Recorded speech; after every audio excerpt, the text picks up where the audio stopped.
Hello and welcome to I Heard It on a Podcast, our little corner of the Wild West. My name is Isaiah, My name is Riley. and today we're talking about... Elon Musk. Okay, so the reason that I wanted to talk about this is because I don't want the record to show what our previous opinions were of him to be our forever opinions of him, which is part of the reason I'm thankful that season 2 is starting back up, or starting for the first time. Yes. So, if memory serves me, one of the last kind of like things that we've talked about him many times on this podcast before, but we generally had the opinion of he's pretty cool. He's maybe a little weird, maybe a little eccentric, not very relatable, but he's doing interesting things, and we generally think that that's good. Yeah. I don't really necessarily feel that way anymore. His projects, we'll get into this more, but generally his projects, Tesla, SpaceX, I think he's trying to start his own ChatGPT competitor, are getting a little like crossing that line of what I'm comfortable with a private business doing. Okay. And he also has just like kind of shifted his what he finds important and what he puts value in, and that is exercising itself mostly with Twitter, or now it's X, which is I think a bad name. Yeah. I think he's probably just trying to create like cross promotional branding with like SpaceX and X, and I bet you his Chat GPT competitor is going to have an X in it. I'll say that now. But I just kind of wanted to like talk about him and how he's weirder than the last podcast we had, which was over a year ago. So things have changed. Yeah, and like he was that like eccentric like tech billionaire, but like he was doing cool things and people put up with the weirdness because of all of the like innovation and stuff.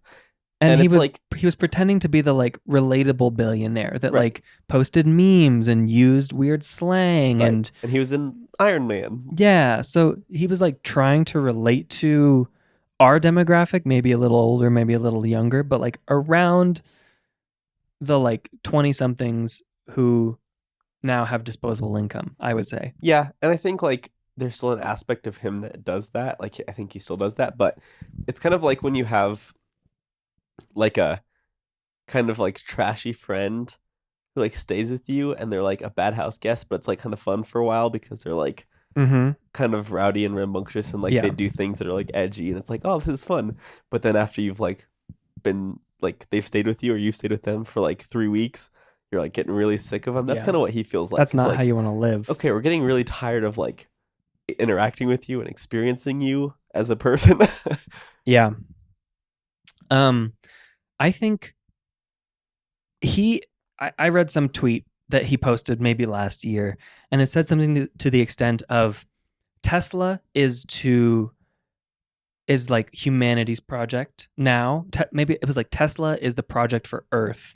SpaceX is the project to save humanity. It was something really dramatic like that. And like no one wants to listen to like one of the richest people on the earth who's that like uppity and entitled and thinks that their project is going to like save the world.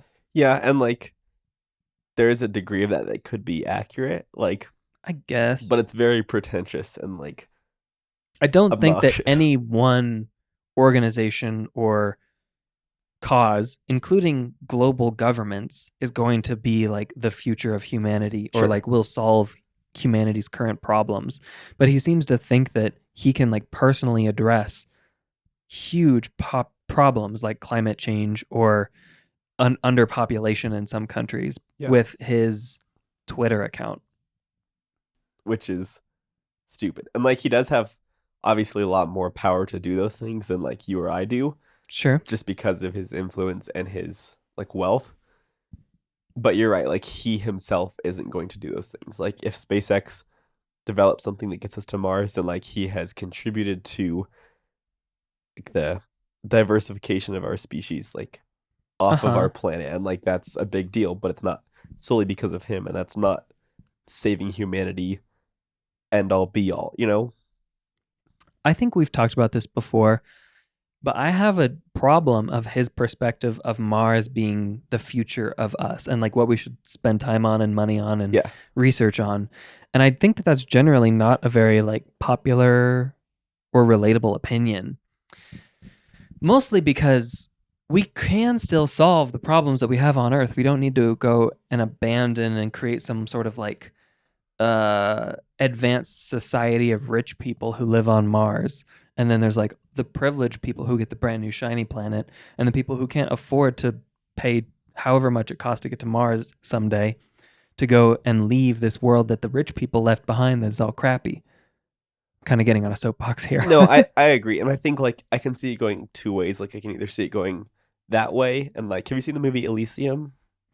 No, but I know what it's about. Okay, so basically it would be that same thing where like Earth is ruined, rich people all leave, and there's like the privileged ring where the rich people live, and then people on Earth who are struggling and they like try to immigrate to the ring basically, and Mm-hmm. that's basically what would happen in that scenario.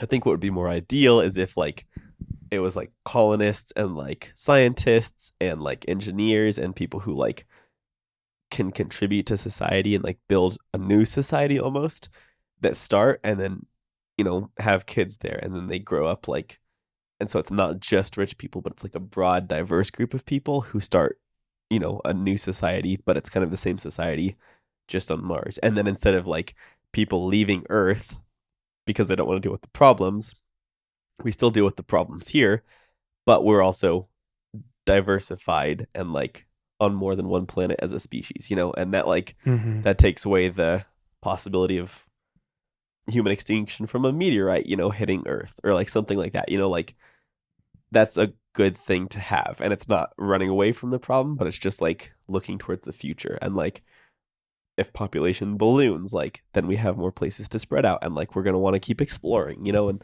so I don't necessarily think that it's a bad thing to want to go to Mars and to like want that, but it can't be like what you're saying of like, well, we're just gonna ditch Earth because No. I think one of my problems I have with his thought process, it's never this clear, but it has this undertone of classism.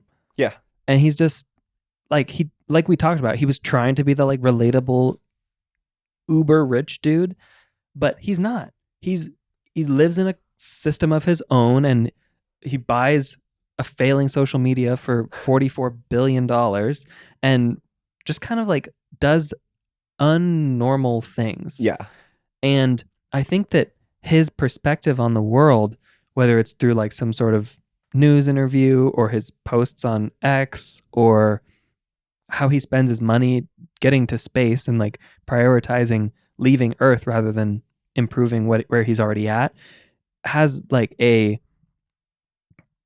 an undertone of classism that is amplified by his actions. yeah. No, I would agree. And like he's rich to the point of like the almost incomprehensible level of rich. Like Yeah. there's like rich people and there's like people of his level of wealth to the point where like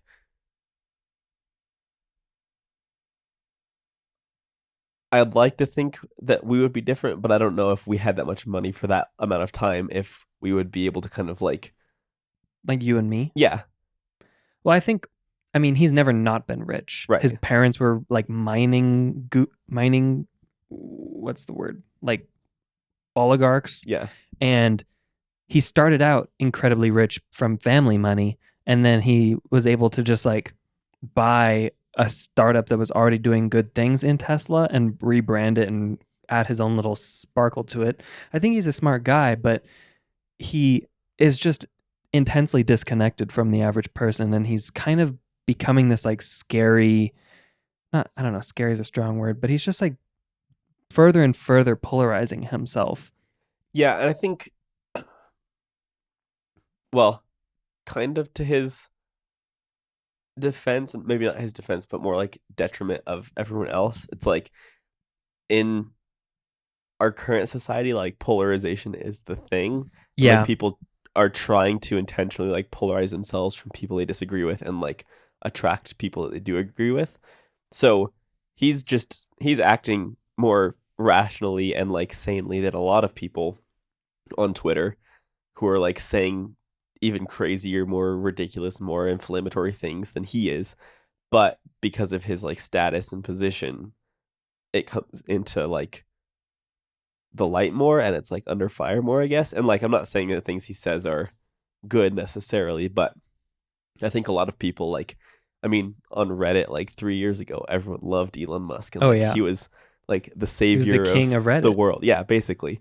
And like then he started doing more like right wing holding more right wing views or like making them public or like saying things that are controversial to like the majority of people. And it just flips like that, like Yeah.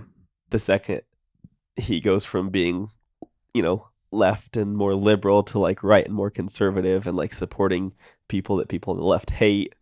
Just like, oh, well, he's gone. He's the worst person in the world. Like, look at all these horrible things he does. And like, granted, he does do not great stuff and says not great stuff, but like, it is crazy how quickly that switch flipped.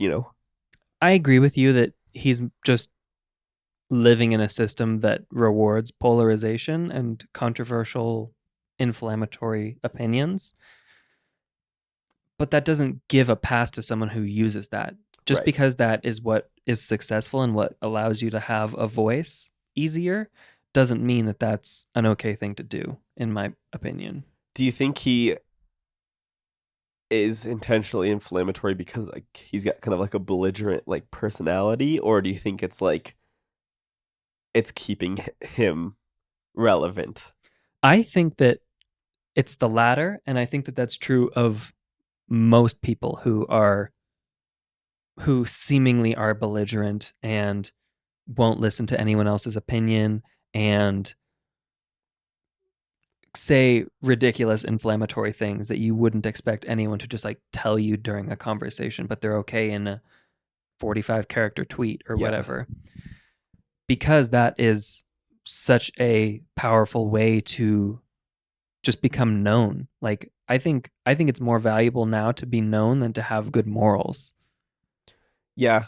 Or like you could also say that as like it's more important to like have an opinion than to like not. Like you have to say something on anything Mm-hmm. that's more important. Like you saying something is more important than like you having thought it out or like you having good reason behind it. Right. It's about the number of people who listen to you, not what you're actually Right. saying, which I is not a problem unique to Elon Musk or to X or really to anything. In fact, like making this podcast in real time now, I'm kind of trying to think of more like interesting, potentially controversial things to say in a funny way, not in a Right. like certain groups of people are bad kind of way. Um, because a conversation that is interesting and has unique opinions is more interesting than one that is some that everyone is going to agree with. Yeah. So I don't. I understand how we got to this point. I'm really sad that we did, and it's probably just getting worse. But I understand its system. I understand how it works. Yeah, and like in a future episode we're going to talk about like clickbait and like the science behind that and like how that stimulates those parts of your brain like the like sometimes the anger part of your brain or like the like just kind of the itch like curiosity part of your brain, but like that's kind of the same thing as like a lot of times clickbait will purposefully like enrage you or it will like say something that like goes against what you're thinking just to cause you to like engage with that content. And it's the same thing when you're talking, like they get the engagement with you.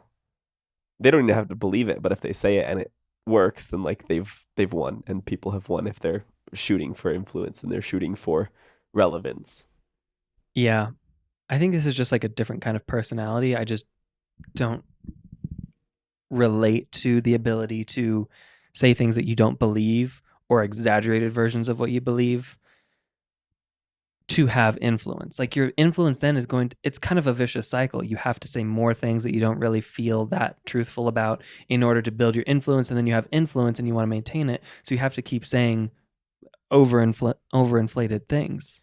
Yeah, and it's interesting because you have people who do that and they have influence, but you also have people who like have influence because of their well thought out opinions and their like conviction to stick to what they believe and to like say the truth. And Mm-hmm. like they both work, like they both have influence. But one is easier. One is easier, and one, well, it's hard to say which one has more impact because like obviously one has more impact for the better and is more of like a deep rooted thing, but one of them is easier to absorb, and easier to just like consume and Yeah. just to go along with. We could probably talk about this for a whole other podcast, and we might. I kind of want to talk about specifically his like version of free speech. Sure. And he's let some people with this level of opinion speak freely on his platform, and some people with the same level but a different perspective are gone. They're shut Right. down. And he's made a lot of changes in how free speech, quote unquote, is applied to X since he bought it as Twitter. Yeah. Like 4 years ago, Twitter was arguably not better, definitely arguably not better, but different, like different kinds of people were being banned. Yeah. So we talked right before this when we were having dinner about it being it's still a private company. Like you're using a private company's private service that is, it kind of seems like ultimately safeguarded by one person, by Elon Musk. And if he finds someone who has a big enough voice saying something that he doesn't agree with enough, you're gone. You're not on his personal private platform anymore, which is fine. There's nothing illegal about that, but it does speak so strongly as to like the character, not only of Elon Musk and his personal brand, but also to like the brands that he represents, which are huge ones like Tesla and SpaceX and X, that he wants to, I would assume, keep a pretty good brand awareness and like perspective on. Yeah, and like there's probably kind of that reason why, because he's not the CEO of Tesla anymore, right? I don't think so. I don't think he's the CEO of anything except Right. X. So there's the detachment there, and that's probably because like him trying to keep a brand image isn't what he's good at. And so for the safety and like survival of those companies, like they had to be handed off to people who were actually good at that. um but like I don't know, going back to like Twitter X and like the censorship and the like him deciding like like you said, if he's like the majority shareholder and he owns Twitter, he gets to decide like it's his platform at the end of the day. Mm-hmm. Like there's nothing wrong with that, like quote unquote wrong with that, but obviously there's been an argument kind of, and I think there were some lawsuits about it, about like platforms that big needing to be considered free speech because like everyone uses them, like Facebook, there's like 6 billion people on Facebook or something like that, and like that's the level of needing to be free speech almost, even though it's a private platform, if everyone's using it and that's the way that people communicate. So there's kind of a gray area there, but like hypothetically, if you owned a social media service that was like a discussion board, I would argue that it would be unethical of you to not moderate the content and to not. To let anything be posted or said. Right. I would Yeah. say that's unethical, but Yeah. it then becomes a slippery slope because you're probably going to do it based on your morals, or you're going to like appoint people to like decide what's right and what's wrong, and not everyone's going to agree with that.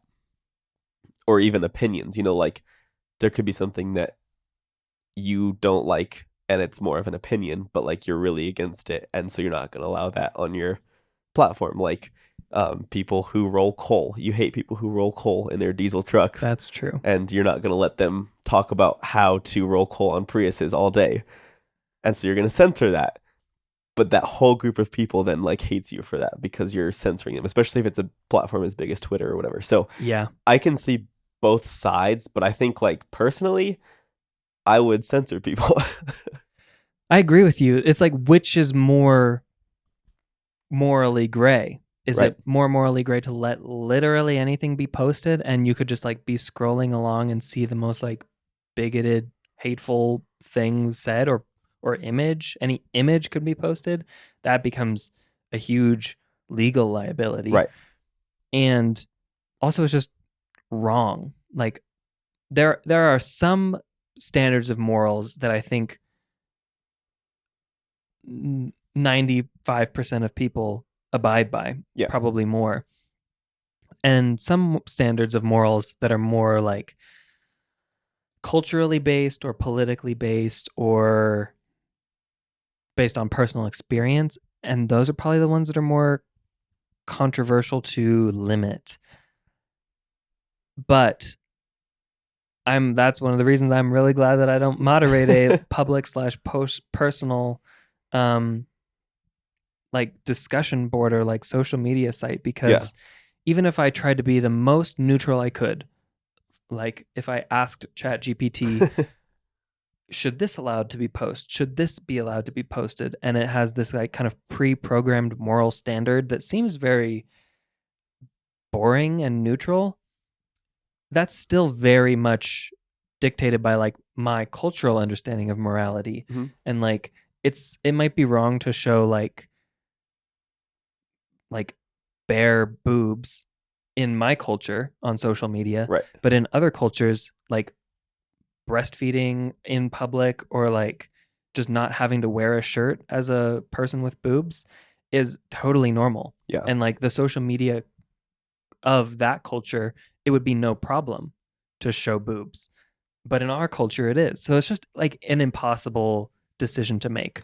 Yeah. Well, and even going back to like you saying you'd ask ChatGPT about it, like there's an ethics board that like decides what ChatGPT thinks is Yeah. ethical. So like even there's some bias there. Even if it's like a huge diverse board of ethics, like there's still going to be bias and they're still going to make decisions that people don't agree with.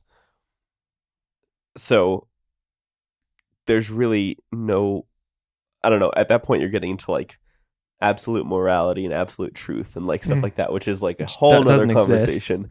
But yeah, I think it's tough. And like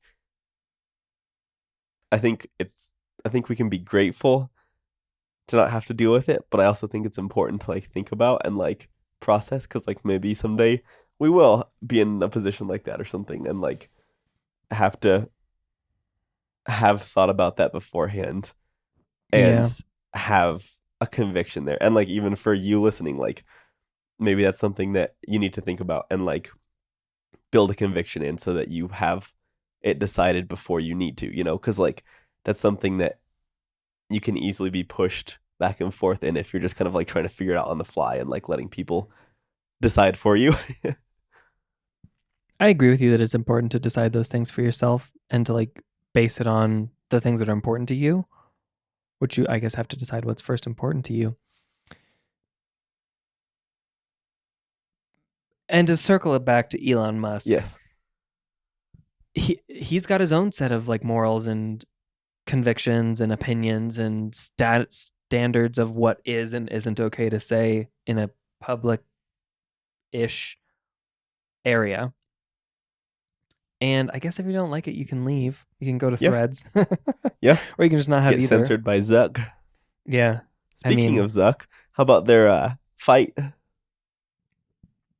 what fight? Did you not hear about that? No, How Elon Musk and Mark Zuckerberg were gonna like fight? like fist fight. Yeah, like physically. I would Like, pay the like $79 what's pay-per-view fee to see uh-huh. that. That was like a huge thing because like I think Elon challenged Zuck. They were gonna do like an MMA fight, and it got to the point where like venues were like offering to host it and like yada yada yada, and then it kind of fell through. But like Mark Zuckerberg does, I think Brazilian jiu-jitsu, but he like does martial arts. Like Really? he's a black belt in martial arts and like is pretty in shape actually, and like it would have been entertaining to watch. I honestly don't know who I would have wanted to win. Probably like a dual knockout. Like they both Right. swing and they fall and just get knocked out at the Right. same time. Or like the lighting truss above the ring falls and like squishes both of them. Yeah, I don't know if I want them to die. No, not die. Just But maybe just like lose all ability to control billions of people. or like get amnesia and become morally better people. Oh, yeah. And they just like give Facebook to the government. That would not That necessarily seems be bad. better. They just shut down Yes, Facebook. I'm on board with this. I think I'm going to need more time to come up with any more opinions about Elon Musk. I mostly just wanted to address that probably like 2 years ago we said something like he's great and everything he touches turns to gold, and I don't feel that way anymore. I think we can like reasonably say that any of the opinions we have older than like 90 days are subject to change. Yeah, I was actually listening back to one of our podcasts to kind of like improve it, and we were debating about something I forget, and I completely disagreed with myself. It could be fun to do like a segment where we play old clips of the podcast and then like debate ourselves from the other side now that we I disagree. can debate anyone. I could be like, Riley, that was a really dumb opinion. Yeah. And I can hold the complete opposite one right now. Yeah. That'd be kind of fun. That We would be might do fun. that. Subscribe if you want to see that kind of thing. Thank you for listening to I Heard It on a Podcast. We've got new episodes every Monday, wherever you find podcasts, including YouTube. Yeah. And if you'd like to connect with us, we're on Instagram and Threads. And you can also email us if you want to chat with us at hello@ihearditonapodcast.com.